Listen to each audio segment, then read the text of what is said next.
What do we think of ourselves as Yes. black people? Yes. Do we think that we are important people, or do we think we're marginal people? If we think we are marginal, then we think the only way to succeed is to divest ourselves of blackness so that we can immerse ourselves in Europeanness. A lot of black people naively try that route, and this is why so many of us become coconuts.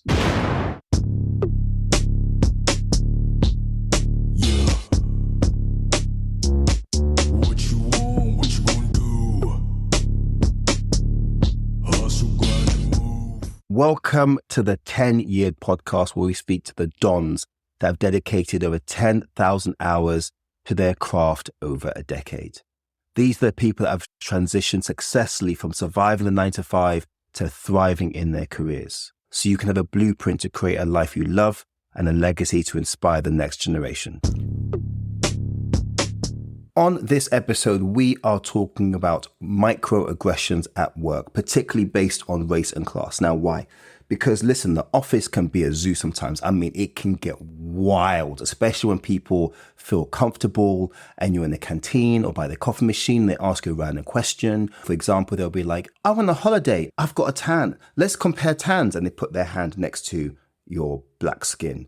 Or, for example, there'll be a debate about why white people can't say the N-word, but rather than sensei, they drop the 4-word 10 times. Now, these are things that actually happened, and I always wish that someone would teach me how to shoot shots without getting fired. So on this episode, I thought, let's tackle this problem. So I brought out the big guns. One of Akala's teachers, yes, the Black history man himself, author of over 20 books, teacher of over 30 years, that's focused on how do you deflate the myths of Black inferiority, none other than Mr. Walker.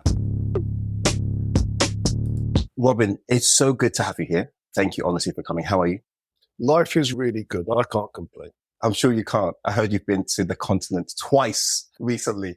Yeah, Accra and Addis Ababa. Incredible. Incredible. In the intro, I talked about your accolades. You're the Black history man. As a professional, how important is African history for people?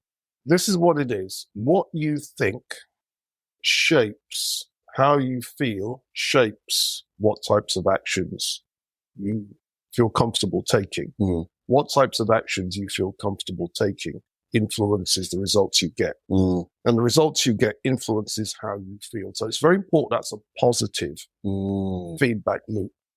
And the question is, what do we think of ourselves as black people? Yes. Do we think that we are important people, or do we think we're marginal people? Yes. If we think we are marginal, then we think the only way to succeed is to divest ourselves of blackness so that we can immerse ourselves in Europeanness. Yes. And hope that nobody doesn't see the fact that, but you're not a European. And a lot of black people naively try that route. And this is why so many of us become coconuts. Yeah. A few names come to mind. Yeah. And they failed. You know, if you look at a lot of the conservative Black politicians that have tried to be, in a way, this idea of the Black excellent man, but in a way that doesn't benefit his community, nor inspire or promote his culture. And then you were wondering, brother, like, what will you think? People like Kwesi Kwarteng. His name is Kwesi, not Kwasi. Brother, your name is Kwesi. That is your name. Do you know what I mean? I don't know why you're letting people call you Kwasi. That's not your name, fam. So it's just interesting to see that. Anyway, I digress. Yeah. But I don't want to give the impression, though, that black conservatives are the only people that do Facts. this. Facts. Let's You're be clear. There are plenty of coconuts who are socialists. Yes. There are plenty of coconuts who are liberals. Facts. And the main point is this. The only way you cannot be a coconut or lessen the impact of it, because let's be clear, we've all been conquered. That's why we're speaking English. Yes. Right? Does that make sense? So I'm not saying that I'm not a coconut. I'm speaking English. Yes. Right? But the thing being is there's a difference between someone who's a coconut who's trying to do something about it and someone who's a coconut and not trying to do something about it. Facts. And those of us that are embracing our heritage, we're trying to do something about it. Okay, now my thing is this.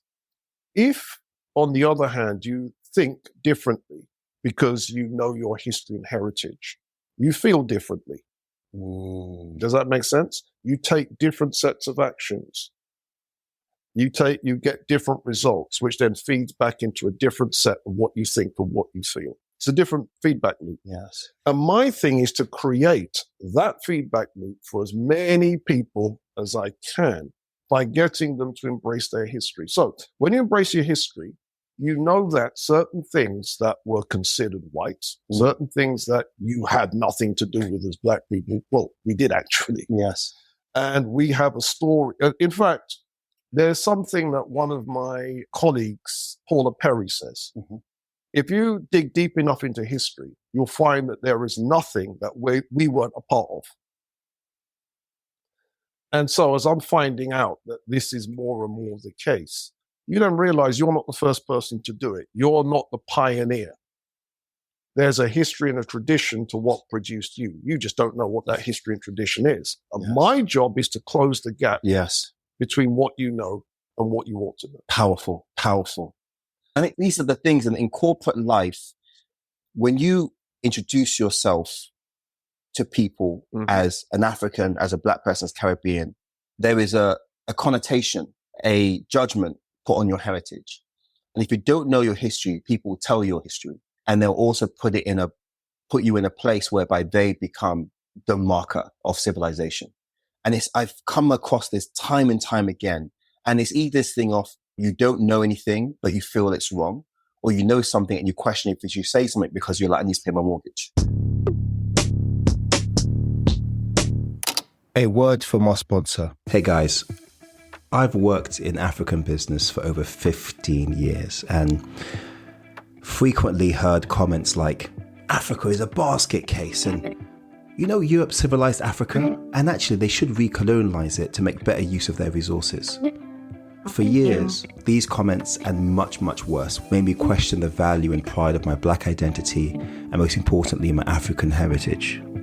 But everything changed when I met a man called Robin Walker, who was an African Union historian. Over 3 transformative years, he unveiled 200,000 years of black achievement, revealing the indelible fingerprints of black people on the tapestry of human history.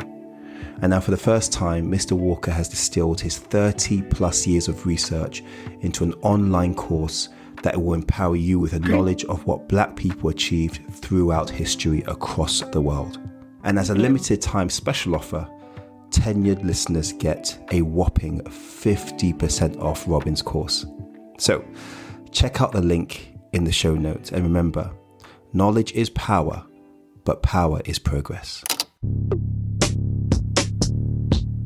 So this next section is what I call the Mythbuster section, where we're going to go through a few scenarios. A lot of these have happened to me, and I just love your initial thoughts on what people should respond to. So the first question is, what did black people contribute to maths, science, and philosophy? The answer is actually quite a lot, but let's start with the maths. The high school maths that I did, the high school maths that you did, the high school maths that everybody does, goes all the way back to the ancient Egyptians. So a number of ancient Egyptian papyri have survived, and there's one called the Rhind Mathematical Papyrus.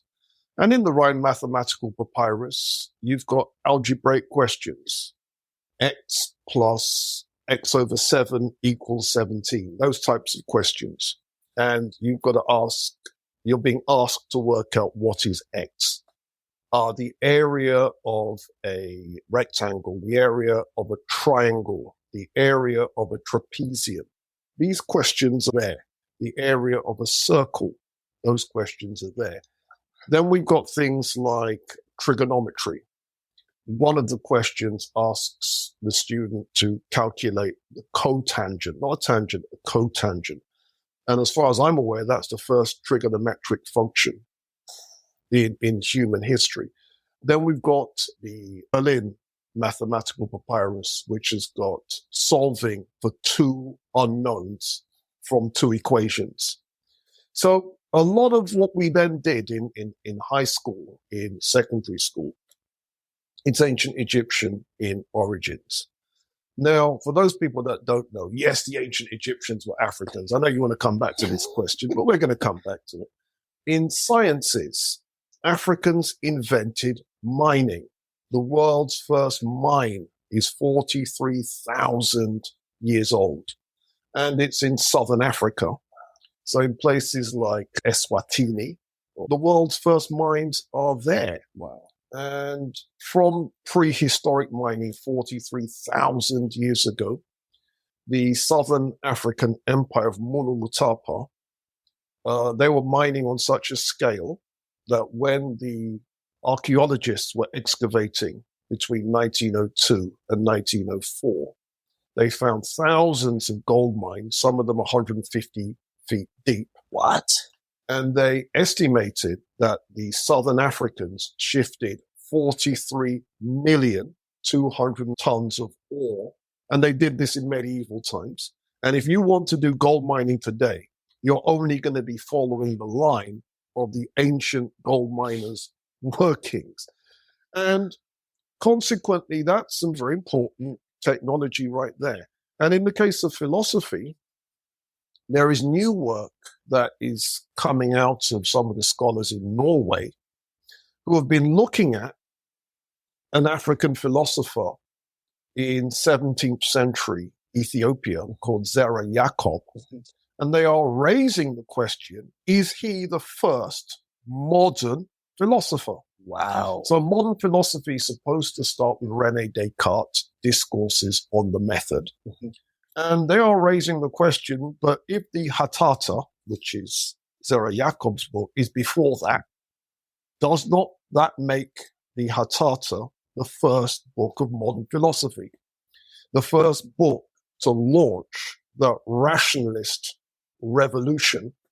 And it was written by an Ethiopian who was living as a hermit in a cave, coming up with his ideas. And then his student put it down on paper, the Hatata. So when it comes to then philosophy, when it comes to science and technology, when it comes to maths, we have something to contribute. And our contributions have shaped the world. Crazy.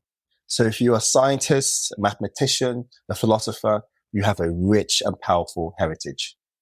Well said. Last question on this point is, if people want to know more, where should they go? I would recommend people check out, I have an online site, and the online site is called The Black Secret. And it's information that is available all over the world. It's an online course. People should check out The Black Secret and should subscribe, and you will get this information. The next question is, you touched on it before. The ancient Egyptians were black. Why are black people begging it? I've had this conversation at work. Yeah, let me explain. When people visit Egypt today, or they visit North Africa today, they'll say, I went to Egypt, I met some Egyptians. I went to North Africa, I met some North Africans. No, you didn't. You met conquerors living there. It's a bit like someone saying they went to the United States and they met some Americans. No, you didn't. You met Europeans in America, or you met Africans in America. Now, what's happened with Egypt, and for that matter, North Africa, is in the early medieval period. And we can be specific, December 639 AD, there was a conquest from Arabia. And these conquerors from Arabia swept into Egypt. And then a few years later, swept into Libya. A few years later, swept in all the way across to what is today the Western Sahara. And they had completed their conquest in the year 708 AD. So that's the time period then where we get the Arab conquest. And so the people that call themselves North Africans today, they call themselves Arabs, making it clear that they're not indigenous. Think about it. If you're indigenous to Africa, why are you called an Arab? That makes it quite clear that, no, you're not indigenous, you're from Arabia. Now, as when you have any group of conquerors, A conquers B, there's going to be intermarriage between A and B, yes, and there's going to be children produced in that situation. And the modern Arabs are partly descended from these children. So a modern Arab can say that some of my ancestry goes back to the ancient Egyptians, and they would be right. But that's not the same as saying the Arabs are the ancient Egyptians. And let me give you a parallel example. If we take someone like Bill Clinton, does indeed have Native American ancestry, because when the Europeans conquered North America, some intermarried, and the children would include people like Bill Clinton. Mm-hmm. But that's hardly the same as saying the ancient Americans look like Bill Clinton. Yes, facts. Does that make sense? So when it comes to ancient Egypt, then, ancient Egypt is not December 639 AD. It's hundreds and ultimately thousands of years BC. And in this BC period, there weren't any Arabs in North Africa.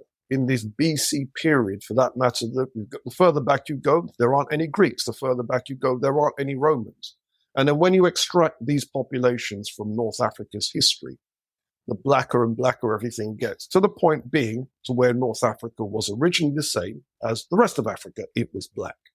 Now, some people will tell me, but Robin, didn't the Sahara Desert cut black people out of history because it was an impenetrable barrier? So you had black people living south of the Sahara, and then you had the Sahara, and then the Sahara kept black people out. The Sahara is relatively recent, and therefore there was no impenetrable barrier. And so what people are doing is they're using the world of today and saying, what it looks like today is what it looked like thousands of years ago. Nonsense. And so with the ancient Egyptians, we do have descriptions of them by the Greeks. And they told us that the ancient Egyptians were black. We have the Egyptian hieroglyphic symbol for face. Those of you watching this, Google the Egyptian hieroglyphic symbol for face, and it's a broad African face. The Egyptian hieroglyphic symbol for hair is 3 tight braids, and braids, the kinds of braids that Africans have today. And so ancient Egypt remained African right up until the end of the dynasties. And then we get a Roman invasion, and the Romans conquered 30 BC. And then they ruled right up until 600 and something AD. And then we get the Arab invasion, taking over from the Romans. And the Arabs are now the dominant population. There's since been other invasions too, Turkish people and so on and so forth. But all these people have done is diluted the original population. If you want to know more, the Black Secret. Wow, let that sink in, to borrow your phrase. This one's a very common one. Colonialism wasn't that bad. Europe brought technology to Africa, so you should be grateful. How do you respond to that? They're not wrong. Europe did bring technology and did bring some good things, but that's not the only side of the equation. You have to then look at the other side of the equation, and what were the bad things? And the bad things were terrible. The genocides, the internecine wars that Africa still hasn't got rid of. And the other thing too is Europe stole technologies. And let me speak about that because no one talks about it. There is an African-American professor called Vincent Taraku Farrar. And I have to shout out my man, Emmanuel Adama, because it was him that hips me to this African-American scholar. And he's written a book called African Pre-Colonial Technology. No, Material Culture, African Pre-Colonial Material Culture, where he talks about, among other things, the technologies that were brought out of Africa by snatching enslaved people. Do you see? And no one talks about this. So if you take the reports that we have, the region Senegal and Gambia, that was, from the 15th century to the 18th century, the place of the finest cotton in the world. Now just let that sink in, the finest cotton in the world.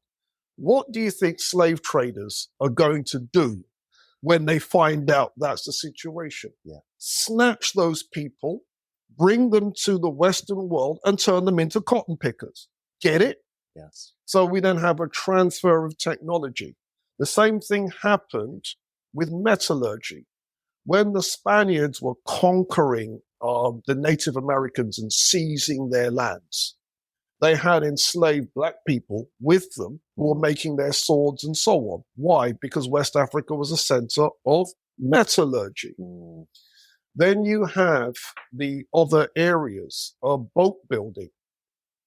Boat building was something that would happen along the West African waterways, the Niger, the Senegal, and same thing would happen in places like Congo. And people would be snatched from these places because they had those technologies to make boats for the American South. And the types of African crafts were suitable. And so much so that it was a common sight during the enslaved period to see a white admiral with a whole black crew. If you consider the most important and best known enslaved African in British history, Olude Equiano, he was a sailor. What? He was a sailor. We know this, yes? He was a sailor. Yes. But most people don't put two and two together. Olude Equiano, I was invited by the African Heritage Forum to write a paper, some classes on Olude Equiano, which meant I had to read the thing. And then when I read the thing, I realized that no one's read Equiano. There's a passage in it where he says, I suppose that 9/10 of all the mechanics in the West Indies are Negro slaves. Oh, mechanics? Now, the term mechanic isn't exactly the word we have it today, because mechanic means skilled workers, but it would include mechanics. 9/10 of all. So, in other words, if you listen to the anti-black people, they will say, but you people are low IQ. But how are we the mechanics? Do you see? Yes. And so these are some of the examples of technological transfer that came from Africa to the Western world in the areas of metals. We can add mining. We can add the skilled laborers and the mechanics. You can add the carpenters. You know that there's right now whole questions on who exactly built the White House. People are debating that right now.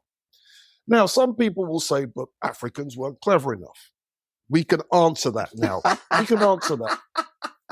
When the French were ran out of Haiti, the Haitian ruler, Jean-Jacques Desailly, then ordered, we need to build a series of forts to stop them from coming back. And we need to do it quick. Now, he was then overthrown, and he was then succeeded by King Henri Christophe. But the program that he started, Henri Christophe, continued. And two masterpieces came out of that. One is the Citadel Henri, which is a hilltop castle, which is the largest fort in the Western Hemisphere. What? Right? And another one is called the Sans Souci Palace. The Sans Souci Palace, this is how the Haitians built it. They read a book on architecture, which has got a French palace in it called the Palace Malgrange. They looked at that and said, we can do that, but we're going to change up this, we're going to change up that. And what they built, Sans Souci, is an improvement on the Malgrange Palace. Grown Haitian bars. And we know who the architects were that commissioned this. The chief architect was a black Creole, that means born in the Western world, a black Creole slave called Baron, because he was now ennobled, Baron de Faro. And his underling was Monsieur Andre, who was a Congolese slave. Big up Congo. What? Yes. What? Yeah. So this is, again, new information. Again, I have to shout out my man Emmanuel Nadama, who was able to get this information. Yeah, so the game is changing. So when it comes to technological transfer, a lot of technologies in the Western world come from enslaved Africans. And again, to return to Vincent Taraku Farah, they had three choices. They could have used European technology. They could have used Native American technology. They could have used our technology. They chose ours. And so any argument about African technological backwardness ends there. Let that sink in. Here's a common one I get from a lot of my Black professionals. They say to me, Michael, if I learn Black history, I'm just going to be so angry all the time. And there's one thing we have to avoid, which is being angry. We can't be labeled the angry Black woman or man. So I'm going to pass on this one. What do you say to that? They're not wrong, but they're not right either. Because there are plenty of angry Black people who don't know their history. Don't be any angry. Do you see? So this is where the anger comes in. When you realize you've been lied to, that's where the anger kicks in. Yeah. And I can tell you myself, when I read Professor Chancellor Williams's The Destruction of Black Civilization, I was angry. We've been lied to. But I didn't realize that Professor Williams skimmed the surface, because he said the evidence has all been destroyed. Then I came across Dr. Basil Davidson's book, Africa, History of a Continent, where he's got photographs of all these monuments but how comes none of these monuments appear? Do you see? And then I found out that Dr. Basil Davidson's photographer had taken almost all the photographs from the dibbiest angles to shrink the monuments. And then when I found out what they actually looked like, and then you start finding out that more and more is standing. Then you've got the artifacts that are in the museums. Then you've got the artifacts in the museums, as I've since found out with the British Museum, that they have them, but they're not on display, such as the carpets, the curtains, the cushion covers. Does that make sense? Then you find out that people say, but you Africans never invented the wheel. And then you find out that there are cups from Sudan, 1st century, 2nd century, that they know were made on a potter's wheel. Wow. Then you find the Temple of Sanam, which is a temple of Amen in Sudan, where you've got wheeled craft are depicted on the sides of the temple. That's awkward. Yeah. And as I'm finding out more, so what's then happened is, in each case, I become angry, but then you then realize, no, don't get angry, get productive. Put this information out. And I'm like that right now. So most recent discovery. Now, it's recent for me, but if you're Ethiopian and you're listening to this, you know this stuff. I've just come back from Ethiopia. And the part of Ethiopia that I traveled to, the southwest, the land is called the land of the bench, one of the ethnicities, the Maji, one of the ethnicities. And there is a wall that was built by one of their kings, which they've since done a documentary on, which is 1,000 kilometers long. And a PhD student at the local university gave a lecture where he said, that's not the correct figure. It's 2,200 kilometers long, stone wall. What? Yeah. And so this is the kind of information that you don't find out. So what happens is your reaction. That was my reaction. What? How comes? So we now finding out more and more information, and we filling in more and more gaps. And look at anger as paradigm breaking. Your paradigm says this: we smash that, you get angry, but then you grow. Yes. You smash that, you get angry, and then you grow. Smash that, and then you grow. Does that make sense? Yes. Another one that's on that same theme, one of the things that you see on the white supremacy sites is you Africans didn't even build anything more than a one-story building. There is a structure in a city in Ethiopia called Yeha, and the structure is believed to be its palace. And I saw on the wall of the Addis Ababa Museum a caption where it said, and the excavators believed that the palace was at least 4 stories and probably more, right?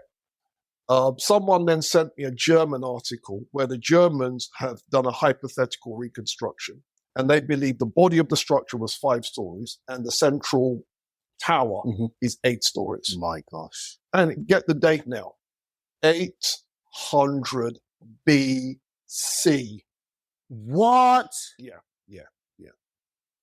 Before Jesus Christ, Yes. 800 years prior, Yes. man them, girl them was building 8-story buildings. Yeah. My gosh. I want a refund of my education, my friend. Yeah. This is one that I've often come across in my career, which is why white people can't say the N-word. Yeah. My answer to that is, I don't think any of us should be saying it. Facts. I'll tell you why. What's happened is a lot of us who are Black British, we think that there's some affection in being able to call your brother and sister a rude word because it brings you closer together. I get that. The problem is many of us don't know that's not the only way African Americans use the word. African Americans use the word in anger. Facts. And they call each other B. And I use it as teaching material. I have a piece of teaching material where Dr. Umar Johnson is talking about someone called, I think his name is Seti. And he just calls him N-word this, N-word that. And it's like, bruh, come on. I've got an example where Tariq Nasheed is talking about Dr. Umar Johnson and calls him N-word this, N-word. And trust me, it was not being affectionate. And this is meant to be our enlightened elders. Right. That should be walking the talk. Yeah. And so basically, I think Black Britain, we need to just cancel that word. And the most recent development has been to genderize the word, where for men it's N-word and for women it's B-word. And I hope that doesn't come to Britain. Yeah. I hope. Yeah. Let's do this. Yeah. Yeah. So in the words of Akala, when someone says, why can't white people say the N-word? The question should be, why do you want to say it in the first place? and what's more, all of us need to just that. Facts. I think there's, especially in Black British culture, there's so many other words that actually can replace that word. We've got brethren, we've got brother, we've got bruv that really do embody our Black British culture. Yeah. And for African Americans listening to this, you need to dead that word as well. Just saying. Yes. Yeah? Facts. We can come up with one together. A common question that I often have had in my career when it comes to African history, number one, always being tied to and tagged with the transatlantic slave trade is, the slave trade happened hundreds of years ago. In fact, Britain were critical to the abolition of the slave trade. Reparations aren't needed. I have nothing to do with it. Neither do my children. Full stop. Exclamation mark. Backflip. Scream. Just one comment. Respond to that.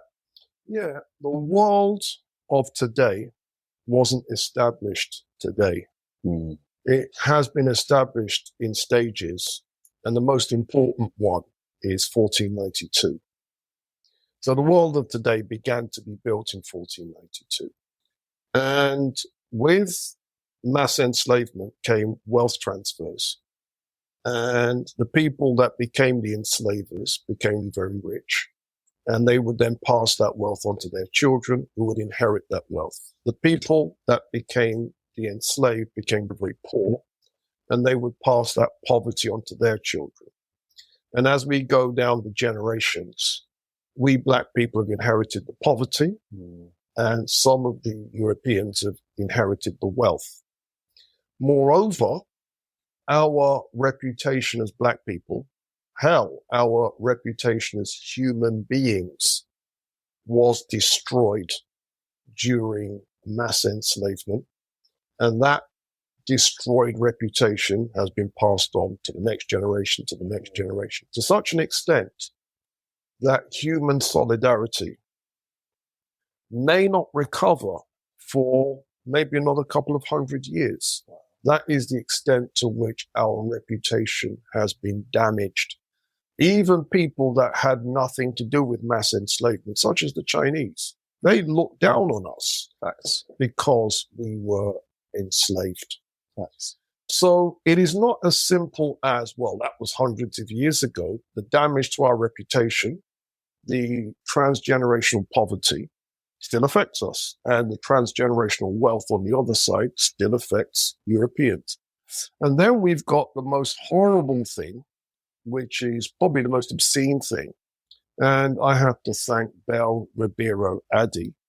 And she gave a speech in Ghana, in Accra, where she made the point that as someone descended from slaves, why did she have to pay taxes to pay the interest bill?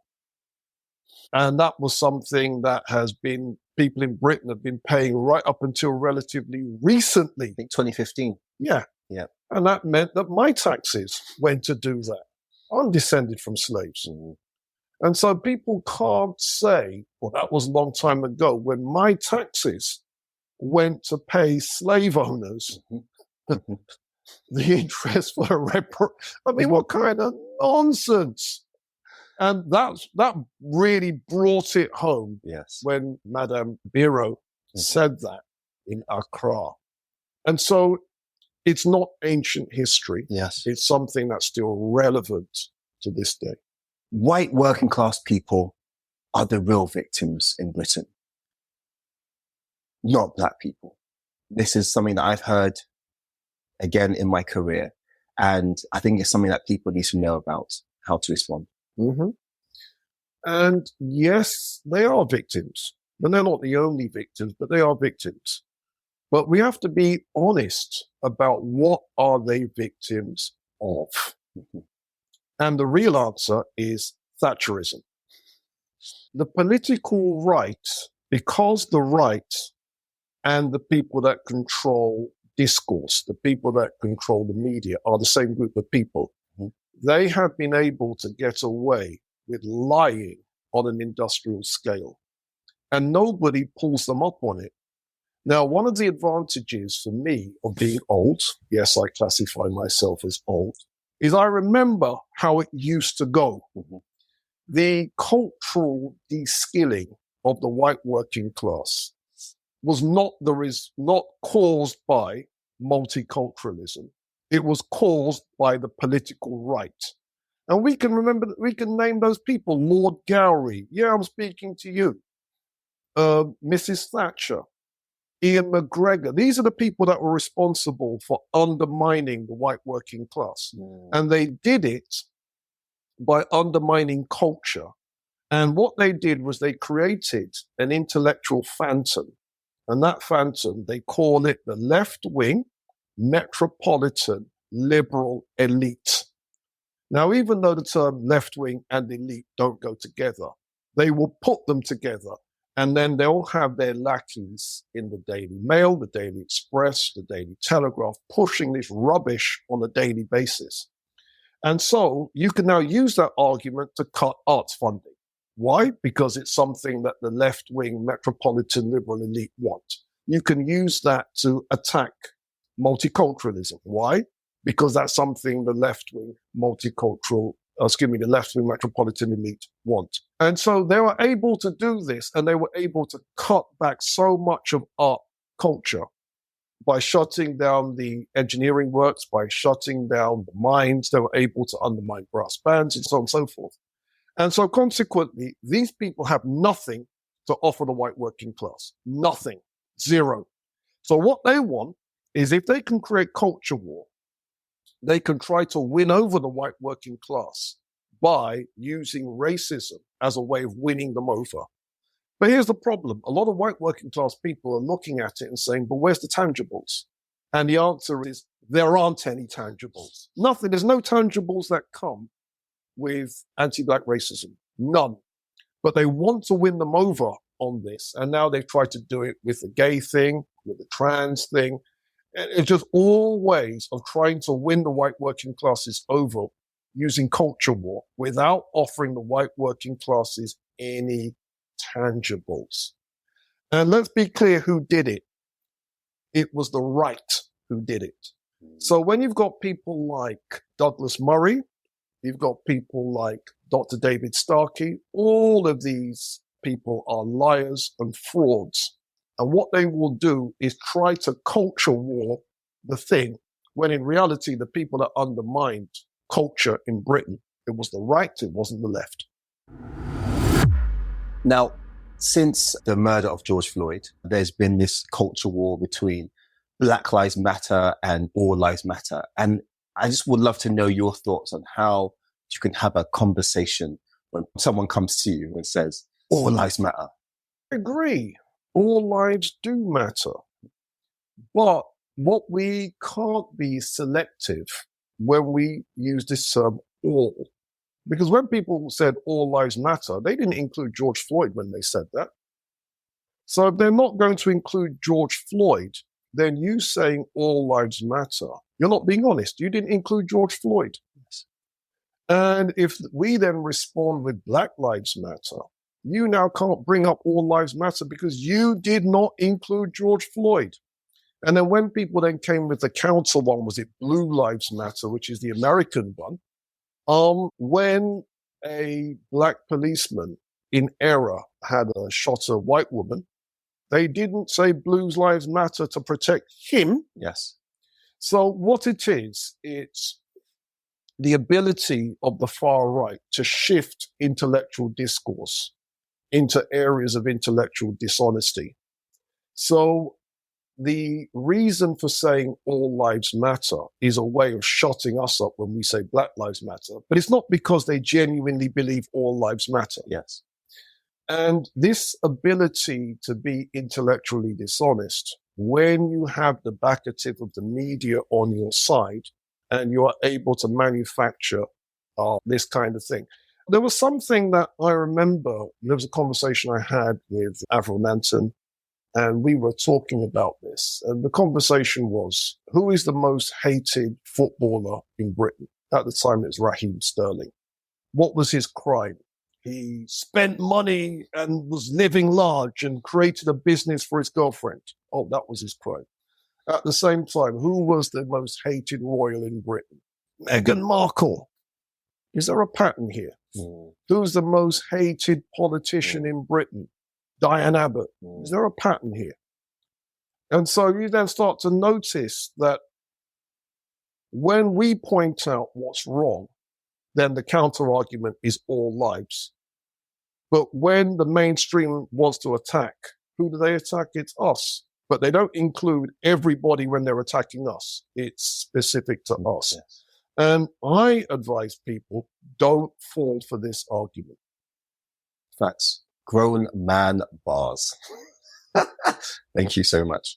Now, on every podcast, tenured podcast, we ask a guest about a Black business or a piece of educational material that you would recommend. And is there one particular resource that you would recommend people to check out? Yeah, check out the online course. It's called The Black Secret. And we have 55 hours of content to do with Black history already live. Wow.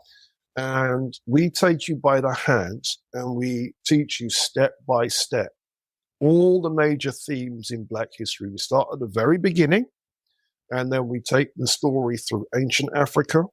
We take the story through medieval Africa. We take the story to global Black people over the last 500 years. And in every part of the course, we show you why that's relevant to you now, so that you gain pride, you gain interest, you gain knowledge, you gain critical thinking skills, and you gain content that you can teach your children so that you can build them up too. The concept, a sister explained to me yesterday, she calls it aspirational history. That's Crystal Ruby. She came up with this concept. And this notion of aspirational history is very much what we do. So it's not beating up on Europeans or beating up on anybody, because they're not the focus of this history. We are.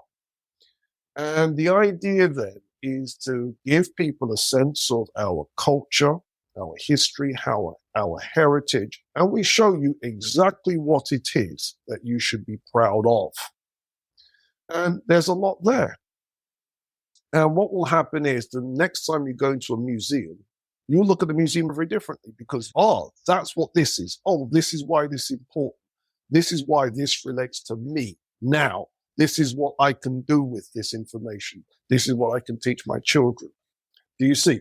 And it changes the feedback loop. We talked about this idea of what you think influences how you feel, influences what actions you take influences the results that you get. And the results that you get influences what you think and how you feel. And we build that positive feedback loop. That's powerful.